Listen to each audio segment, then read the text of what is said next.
Jean Schnupp here again. Welcome to another of the new Savvy Sightseer video vacation series. Today we are visiting Austria, but we're going beyond its most famous sister cities of Vienna and Salzburg, which you can see in a different Savvy Sightseer video vacation. Although both are beautiful cities, Vienna is the country's capital and Salzburg is its cultural center, there's so much more to see in Austria. On this trip to the country, we will cover all levels of sightseeing, from high up in the mountains to deep below ground, roller coastering, if you will, among the different altitudes. And of course, we'll ground ourselves as well with terra firma.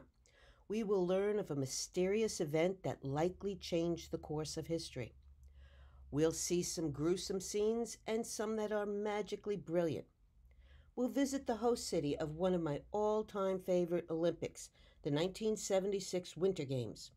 We'll explore a bit off the beaten track, learn a little trivia, and experience a sight and sound show that shines a whole new light on an everyday kitchen staple. So buckle up, let's go to Austria. In no time at all, you can leave the hustle and bustle of the capital city for the 521 square mile pastoral expanse known as the Vienna Woods. These have been said to have inspired the Johann Strauss waltz and were home to the Habsburgs and Ludwig van Beethoven. This green lung is part of a green belt. In 2005, the Vienna Woods were designated a biosphere reserve by UNESCO. That's a protection for areas with a special cultural and natural landscape. In addition to miles of hiking and biking trails, scenic views along the Danube, which, by the way, is not at all blue here, these woods also hold secrets and tales of intrigue. Originally, monarchs used the woods as a private hunting ground. So, of course, there had to be a royal hunting lodge. But this one was far from a happy place, and an event here likely changed the course of world history. In 1889, Emperor Franz Joseph's only son and the 30-year-old heir to the Habsburg Empire, Crown Prince Rudolf, and his 17-year-old mistress, the Baroness Marie Vessera, died at the hunting lodge.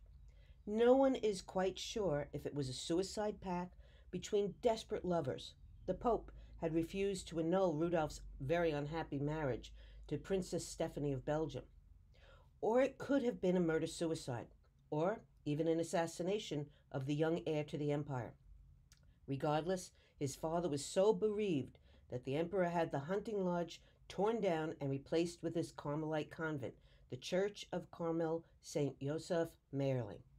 The odd pattern on the roof is seemingly out of concert with the pale yellow buildings, but that is the motif for the Habsburgs, instantly recognizable as one of their buildings. And his mother, the Empress Elizabeth, also known as Sisi, donated a statue of the Madonna with a dagger in the Immaculate Heart. She gave that for the chapel of the church. It is said the sculpture's face resembles the bereaved mother. 10 Carmelite nuns lead a devout and secluded life within the monastery walls. Their main source of financing today is from tourists and donations. The order itself dates back to 1604 and is a Roman Catholic religious community focused on a life of peace and penance. Over 130 years after the Crown Prince's death, the Merling nuns still hold a commemorative mass for him every January 30th, the date of the fateful event. They also remember their founder, Emperor Franz Joseph, in November on the anniversary of his death.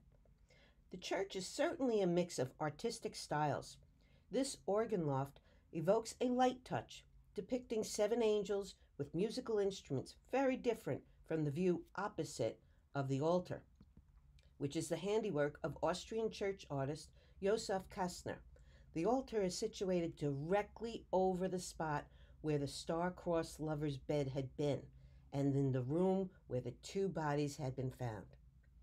Because he was the only heir, the Crown Prince's death changed the order of succession within the Habsburg dynasty, and after Emperor Franz Josef's death, it would have gone to his younger brother, the Archduke Karl Ludwig, and then ultimately to his son, Franz Ferdinand.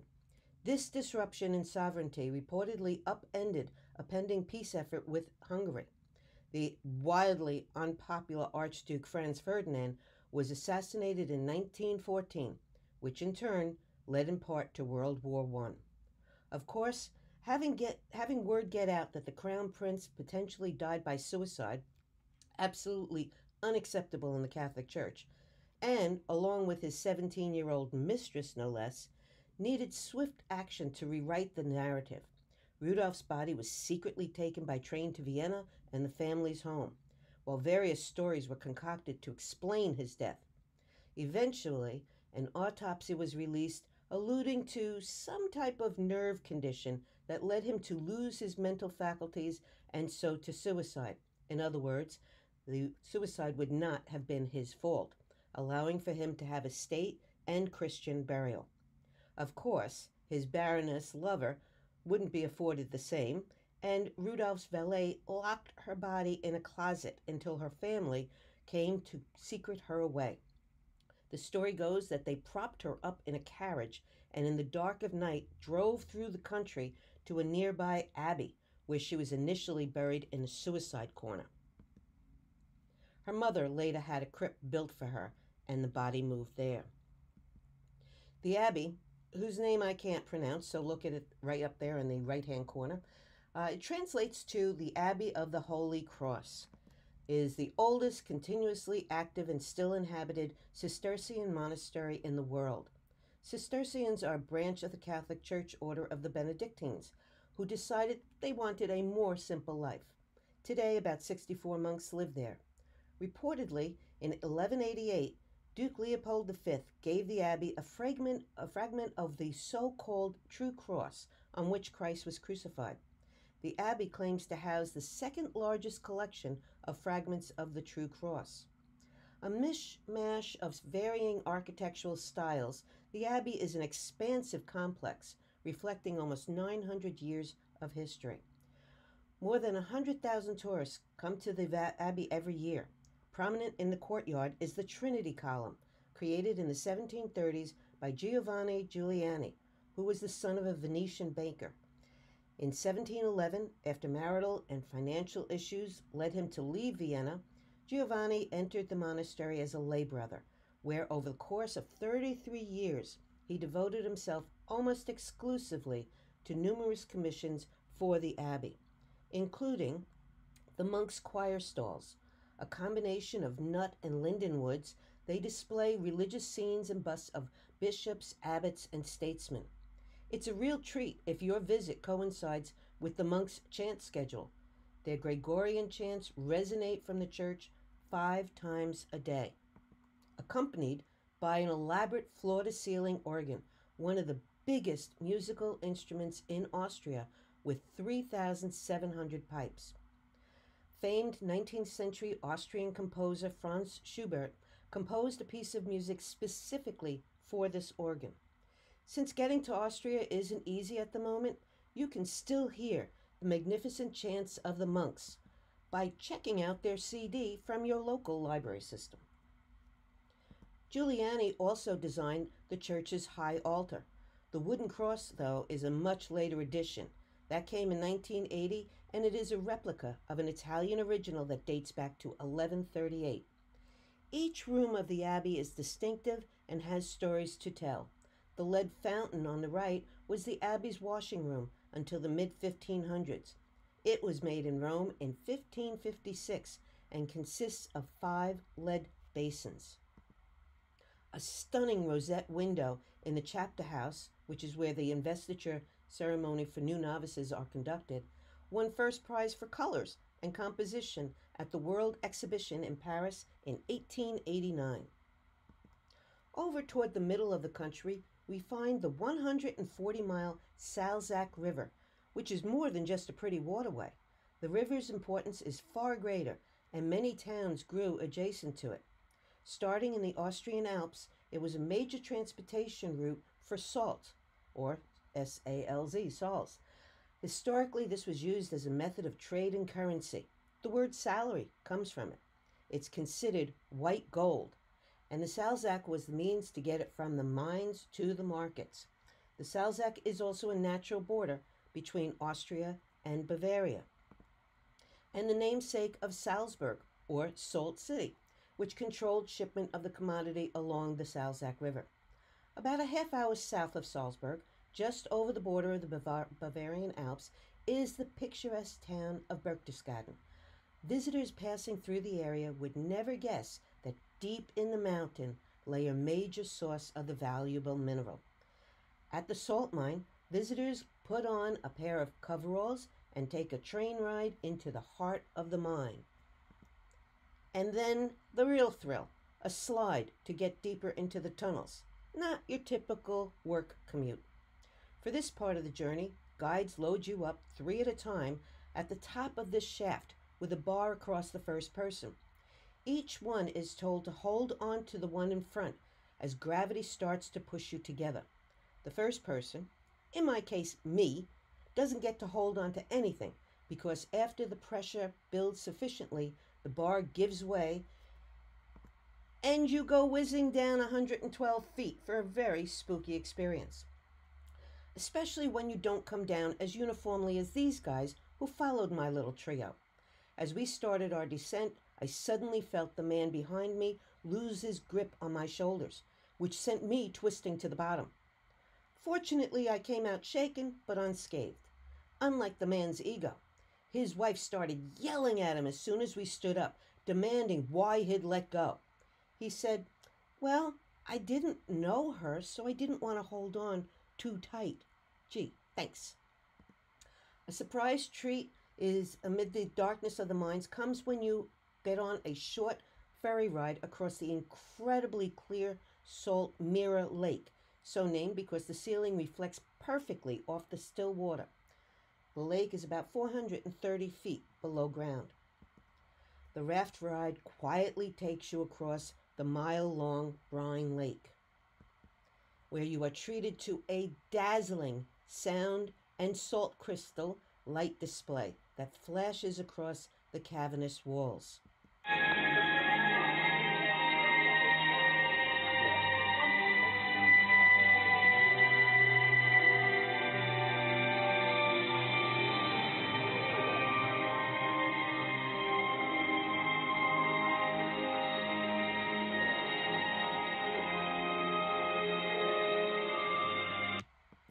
Fortunately, technology awaits at the end of the boat ride, and an old funicular goes back up to ground level. Although it is sad to think of the men who toiled in the dark caves to provide the valuable cash product of salt, great efforts have been taken at Berchtesgaden to make this an educational experience geared toward different age levels. Images and hands-on displays explain where salt comes from and its importance over the ages to humanity. Mining started in the Austria-German border region in the late 12th century, but it didn't really get fully functional until the mine opened in 1517. Since then, salt has been mined here continually. Pure alpine brine is still extracted from the mine and then pumped to a nearby salt works, where the water is evaporated to leave behind high-quality salt. From deep underground, we go next to great heights and the world's biggest ice cave at another place where I can't pronounce the name, but it is translated as the Ice Giant World. It's about 30 miles south of Salzburg and up more than 5,000 feet in the town of Werfen. It was opened in a rudimentary way to the public in 1920, but it wasn't until the 1950s that it became more readily accessible with a road and a cable car installed for part of the trip. In fact, it's the steepest gondola ride in Austria. The cave winds its way roughly 26 miles into the mountain, but only the first half mile or so is open to the public. And oh, what sights are seen along the way. Unfortunately, one item you can leave behind is a camera. No photography is permitted, and all the pictures you see here are from the website. Operators contend this policy is not to increase postcard sales, but rather to enhance the visitor experience. Tours operate every 6 minutes, and people stopping to get a perfect shot, they say, would spoil the experience for everyone. The cave's natural ice sculptures are now considered one of the most popular sightseeing attractions around Salzburg. The site belongs to the Austrian Federal Forest, but is leased to the Salzburg Association for Cave Research, which operates the tours. The visual wonderland includes frozen waterfalls, stalactites, icicles, and natural ice sculptures, as well as glowing tunnels. And the views are astonishing inside and out. Okay, grab your roller coaster bar. We are zipping back underground. About 15 miles southwest of Vienna, and about 200 feet below ground, a gypsum mine once flourished in the 18th century. Today, the mine is open to tourists as a place called Seegrotte, and it is a bit unsettling to walk in the footsteps of the some 80 miners who worked here as you go down a long and narrow, cold tunnel, a compelling recognition of the dismal workday environment for them. Mining was not an easy profession by any stretch of the imagination, and I found this visit to be a real mixed bag. It was unexpected then to see this narrow shaft open to a large festival room. Here, at least, the owners rewarded their hard workers with a celebration on the early December feast day of the mine's patron, St. Barbara. They had a great meal and some wine from the owner's vineyard. In a chapel in another section of the mine that is also dedicated to the saint, today a mass periodically is conducted by the Cardinal of Vienna and commemorates the miners and their sacrifices. Not only were miners subjected to terrible work conditions, so were the poor horses who dragged out the mined gypsum. They were stabled within the mine and were blinded to keep them calm while they worked for an average of 20 years in the mines. But the story of mine workers and their beasts of burden are not the main reason most tourists visit Seegrotte, which translates to Seegrotte. The big draw here is a subterranean lake, the largest in Europe. But even the lake came at the expense of disaster.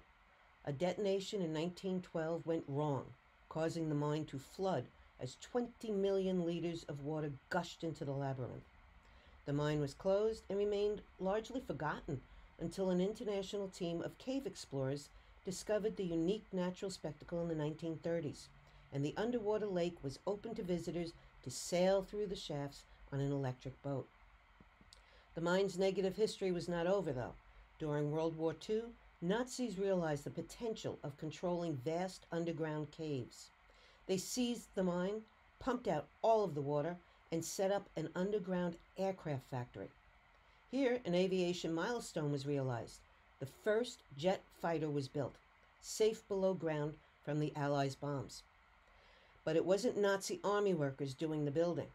Over the course of the war, some 2,000 concentration camp prisoners and POWs were forced in inhumane conditions in the tunnels to construct the fuselages for Heinkel HE-162 fighters. The final assembly was done at a nearby airport. It's also believed the Nazis used Seegrotte to hide priceless works of art. After the war, the mine was filled with water and eventually opened to the public again. Since the lake doesn't have any natural drainage, water is pumped out daily to keep the passages navigable. The unique atmosphere of the tunnels and lake captured the imagination of movie makers, and it served as the set for filming Disney's 1993 version of The Three Musketeers. And now to a spot where we can combine all three altitudinal experiences, from ground level to well above and then way below. During the memorable Winter Olympics of 1976, Dorothy Hamill dazzled the skating world and inspired American hairstyling. Austrian Franz Klammer flew down the slopes, and John Curry combined flawless technical skills with elegant ballet moves to bring Great Britain its first gold medal in men's figure skating. They stepped out of the pages of relative obscurity and became household names, along with the spectacular host city of that year's games, Innsbruck.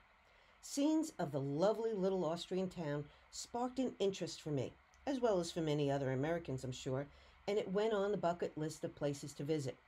Innsbruck is the capital city of Tyrol, the western wedge of Austria that is bordered by Switzerland and Liechtenstein to the west, Germany to the north, and Italy to the south. Its name is simple and descriptive enough: Bridge over the River Inn. One landmark in Innsbruck that's easy to pick out because of its golden roof is just simply called the Golden Roof. Emperor Maximilian I, who reigned in the late 1400s and early 1500s, made Innsbruck his main residence and the seat of the Habsburg government. He added the grand viewing stand to this building in the center of the old town so the royal family could enjoy events, parades, and jousting tournaments under a roof slated with 2,657 fire-gilded copper shingles. It was designed in part as a flashy show of wealth to dispel rumors of imperial financial difficulties. Artwork on the facade includes portraits of the Emperor Maximilian I with two of his wives, Mary of Burgundy and Bianca Maria Sforza. About 10 minutes out of town, we head for the hills again. This time, we are off to Bergisgau, where ski jumpers had viewers transfixed on TV sets around the world in 1976. We watched as daredevil skiers flew off a ramp at ridiculous speeds and landed gracefully below. The first ski jump here was constructed in 1925. The current one is billed as the most modern ski sports facility in the world, with space for over 28,000 spectators. Its sleek design and 155-foot tall tower of concrete and glass were not initially embraced by everyone, and many thought it too stark a contrast with the medieval city over which it hovers. But the plan of a British-Iraqi architectural firm won a competition in 1999 and opened the new ski jump in 2002 to athletes and tourists alike. Hardy souls can opt to hike up the 455 steps to the top. Others can take advantage of the inclined elevator that whisks visitors up to the 820 feet in just 2 minutes. There, a terrace and cafe provide outstanding views of skiers who train or compete here year-round, as well as a breathtaking 360-degree panorama of Innsbruck, nestled below in the Nordkette mountain chain. A unique crystal souvenir was designed at a nearby factory for the 1976 Olympic Games. An employee glued together several chandelier pieces to form a tiny mouse. When I found out what company that was, I got hopeful there'd be a chance to visit the factory on a tour and maybe get a trinket to take away. That company is for Swarovski Crystal, and even better than a factory tour, they offer crystal worlds. Opened in 1995 in Wattens, just 10 miles east of Innsbruck, the crystal worlds are guaranteed to dazzle everyone. Chambers of wonder, or cabinets of curiosities, were prominent in the 16th to 18th centuries, as it became the fashion of monarchs to display collections of unusual and notable objects. So the title is perfect for this particular collection of underground caverns. In 1995, it had marked the company's 100th anniversary since Daniel Swarovski, from a glass-cutting family, and his partner, Franz Weiss, had established themselves in Wattens. After patenting a machine they said did unprecedented precision cutting of jewelry stones, they turned the industry on its end. With continued innovation and product line expansion, the company grew exponentially, and they decided to celebrate their success by opening an 18-acre Wonderland, a multimedia attraction and cultural center, as a special gift for their faithful customers and fans. Swarovski contacted the Austrian multimedia artist Andre Heller to develop an experiential concept. Heller chose as his centerpiece a giant, a throwback to his childhood in Vienna when he imagined them wandering at night before turning into stone at dawn. He envisioned a giant roaming the world before settling down in Wattens, where he watched over his chambers of wonder and garden of sculptures and exhibits. The result is 17 underground caverns, each presenting unique interpretations of crystal by world-famous artists. According to officials, wonder sets in when people experience something unexpected. And I'll let you be the judge of whether they accomplish that. I, for one, think they do. At the center of silent light is a spectacular sparkling crystal tree, one of the most photographed objects in the crystal world. Its 150,000 sparkling Swarovski crystals are designed to evoke images of bone-chillingly cold and yet heartwarmingly romantic winterscape. Into Latticed Sun is described as a metropolitan, dramatic, and utopian landscape. The Crystal Dome consists of 595 mirrors that give the viewer the feeling of being inside a crystal. And this chamber of wonder, called the Studio Job, is truly wondrous.